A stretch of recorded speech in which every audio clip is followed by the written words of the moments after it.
Well, tonight we're following along in our series of the Sherlock Holmes films, the Basil Rathbone films with Nigel Bruce as Watson. This is the 1946 Terror by Night. Terror by Night. Don't know exactly where they got the title from for this, even though there is a lot of night stuff on here. I think it maybe be best to call it Terror on the Train. This film deals with Sherlock Holmes has been hired to protect this Rhodesian star. It's a kind of an emerald that is very large. And this Star of Rhodesia is wanted by many, many different people.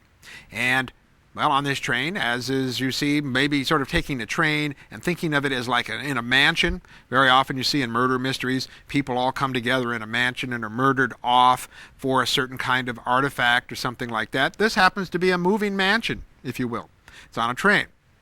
And this is one of the films actually where you see Watson have a real key role, because Rathbone, or the Sherlock Holmes character, asks the Watson character to do a little bit of investigation himself. Even gives him the rights to go ahead and question folks as this murder mystery progresses. So Watson is quite a central character in this film, and I do like the way that the film is able to use that train setting. Well, it reminds me of Lady Vanishes, the Hitchcock film. The way he was able to use that set so well. The train. You got something that is moving at the same time as you're constrained by space.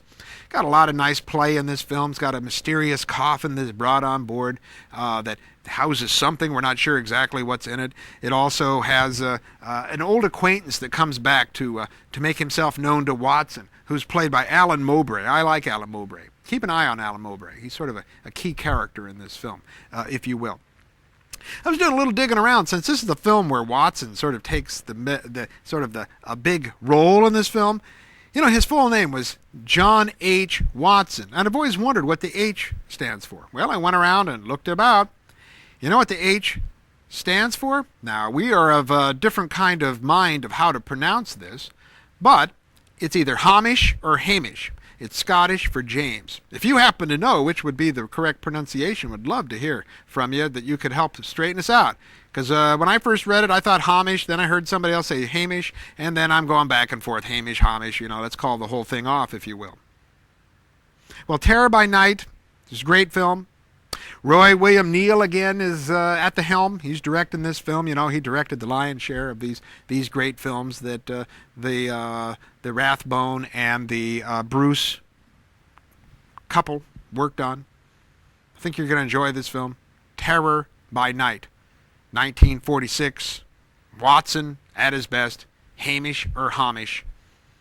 Roll 'em, Smokey.